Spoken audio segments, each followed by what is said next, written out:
All right, good evening, everyone. My name is J. Angel Marquez, and I am here with my associates, Gabriela Lopez and Callie Neal. We are here today to discuss the current legal battle between the Match Group and the Federal Trade Commission. Thank you to the Decisions Committee for calling us to consult with our team. We will be taking questions at the end of this presentation. Now, the Match Group is behind the largest chain of online dating services.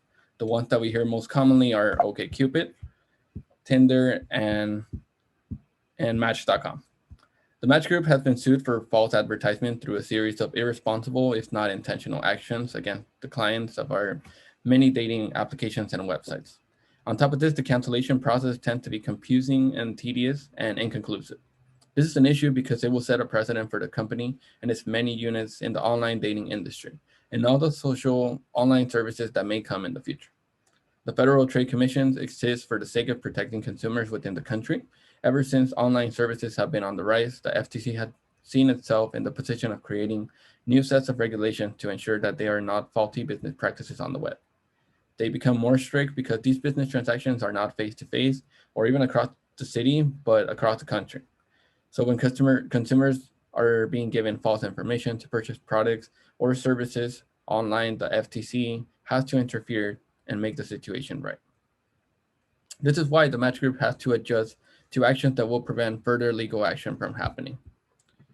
In our first set of solutions, we suggest that the Match Group must reconfigure its service operations and simplify the cancellation process for subscriptions. In the online dating industry, it is inevitable that individuals will try to scam our clients through the use of fake profiles. We could have someone sign up for our free services, and they could also be a real person for all we know. Since this is out of our control, it should not have to be an issue that our clients have to pay for. However, the clients that do pay for premium services due to deceiving profiles and users, they should be able to have easy access to canceling their subscriptions. The Match website already takes down accounts determined to be fake, so saving these clients their time and their money is the least that we can do to prevent legal further action in this situation. The downside in this alternative is that the company will not generate money and subscription fees. However, consider that this money didn't belong to us in the first place. Now, Kelly will present to you guys a second alternative for our group. So alternative 2 for our group is that the Match Group should immediately shut down its operations.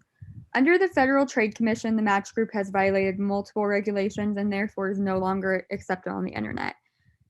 There could be several legal actions taken against the Match Group, and therefore it is possible that the removal of the site is in the best interest of both consumers and the company itself. Other websites will see the Match Group as an example of a company that fails due to dishonest practices, which would make an example out of companies that choose to do this type of business. The Match Group will be shut down on the last of the month with a 2-week warning of the site closure.